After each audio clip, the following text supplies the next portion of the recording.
哎呀，完蛋了，坤哥惹上事儿了。有个墨尔本的修理公司啊，想告我说不道歉，咱们就法庭见。上周我不是发了个视频嘛，曝光了墨尔本3个心术不正的修理公司。那没看过那期视频的朋友呢，可以回去看一下。那我就没想到这个视频居然捅了个马蜂窝，其中一家公司联系到我，说要给我发律师信，准备上法庭，真是吓死宝宝了。现在呢，我就郑重给对方道个歉，因为上次的曝光是无图无真相。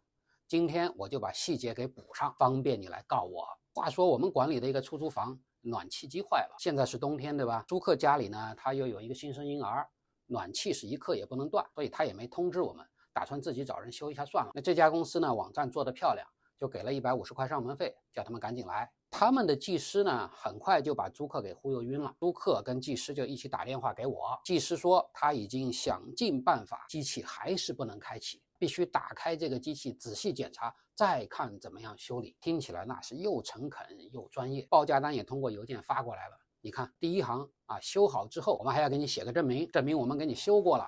这个证明我们才收你59块钱。那第二行给你检修。并且进行负压和一氧化碳浓度测试，才收你1190块加税。我就搞不懂了，修就修吧，你测个毛的一氧化碳啊！人家还是很贴心的提醒我们，很希望在这笔钱内给你修好，这是几个意思呢？那坤哥多多少少也见过几十个骗子了，一听这话，马上请他有多远滚多远，转手就派了一个印度阿三去修，前后15分钟搞定，收了190块加税。你看这是人家给的发票，这里写着通讯系统有故障，重新配置后机器运行良好。所以你说你要去法庭告我，究竟你打算从哪个角度来告我呢？你是不是想说不能因为这一件事情上的误判就把你们一棍子给打死呢？那我再给你看一个啊，这次呢是一个公寓的租客，他有一天突然感觉自己闻到了某种味道，怀疑是煤气泄漏，也没有通知我们，自己上网找了这家公司来检修，人家也是收了上门费，高高兴兴的就来了，然后报价3049刀加税。你看这个报价单，